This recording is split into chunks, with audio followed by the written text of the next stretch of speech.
Subscribe to Mufti Tariq Online and press the bell icon for more videos. السلام علیکم ورحمۃ اللہ۔ شب برات میں غسل کرنے کا کیا طریقہ ہے؟ شب برات کا خاص غسل کیسے کرنا ہوتا ہے؟ بیری کے پتوں سے غسل کرنے کا فائدہ بھی بتا دیجیے۔ سامعین مکرم، اس طرح کے سوالات کومنٹس کے ذریعے اور واٹس ایپ پر میسیجز کے ذریعے کافی سارے لوگ پوچھ رہے ہیں، کیونکہ شب برات بالکل قریب ہے، جو کہ بڑی فضیلت و برکت والی رات ہے، اور اس کی فضیلت جو ہے وہ احادیث مبارکہ سے ثابت ہے۔ جیسا کہ ابو داؤد شریف میں حدیث مبارکہ موجود ہے، جس کے راوی حضرت علی المرتضیٰ رضی اللہ تعالی عنہ ہیں۔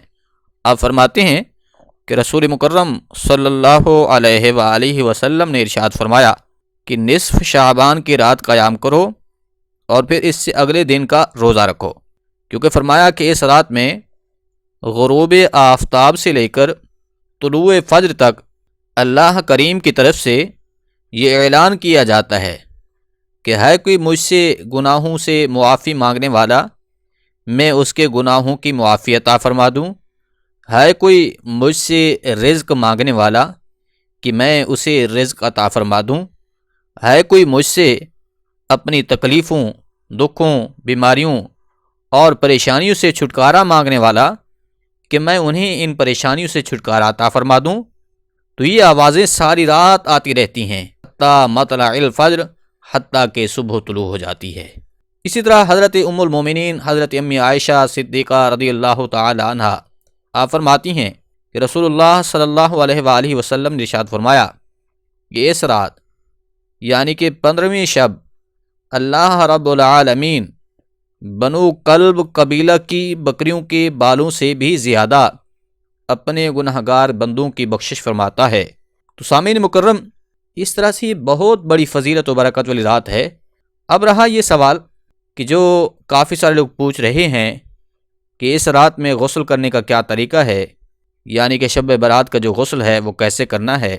تو دیکھیے، پہلی بات تو یہ ہے کہ شب برات کا غسل کرنا یہ کوئی فرض، واجب یا سنت نہیں ہے، بلکہ یہ مستحب ہے۔ اگر کوئی کرنا چاہے تو کر سکتا ہے، نہ کرنا چاہے تو اس میں کوئی حرج نہیں ہے۔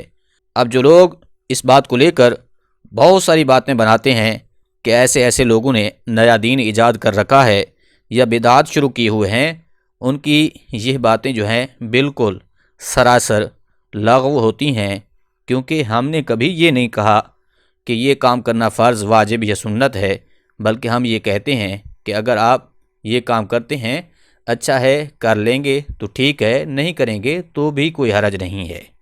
اور پھر اسی طرح اس رات کے غسل کرنے کا کوئی خاص طریقہ بھی نہیں ہے، بس جس طرح سے غسل کرنا ہوتا ہے نارملی، اسی طریقے سے ہی غسل کرنا ہے۔ اب رہا یہ مسئلہ کہ اگر کوئی بیری کے پتوں سے غسل کرنا چاہے تو اس کے بارے میں علماء کرام نے لکھا ہے کہ اگر کوئی بیری کے 7 پتے لے کر پانی میں ڈالے اور پھر اس پانی کو گرم کرے، اس کے بعد جب وہ پانی نیم گرم ہو جائے تو وہ شخص اس پانی سے غسل کر لے، تو ایسا شخص پورا سال جادو، آسیب اور ٹونے وغیرہ سے محفوظ رہے گا۔ تو یہ ایک تجربہ ہے بزرگوں کا، انہوں نے ایسا کیا تو ان کو اس سے فائدہ حاصل ہوا، پھر انہوں نے اپنا یہ تجربہ جو ہے عوام کے ساتھ شیئر کیا ہے۔ یعنی کہ اس سے مراد یہ ہے کہ بیری کے پتوں والے پانی سے غسل کرنے سے جادو سے انسان کی حفاظت ہوتی ہے، اور یہ بھی کوئی ضروری اور لازمی نہیں ہے کہ شب برات میں ہی اسی طریقے سے غسل کیا جائے، کبھی بھی کر سکتے ہیں۔ لہذا خلاصہ گفتگو یہ ٹھہرا کہ اس رات میں غسل کرنے کا کوئی خاص طریقہ نہیں ہے، بلکہ جس طرح سے غسل کیا جاتا ہے اسی طریقے سے ہی غسل کرنا ہے۔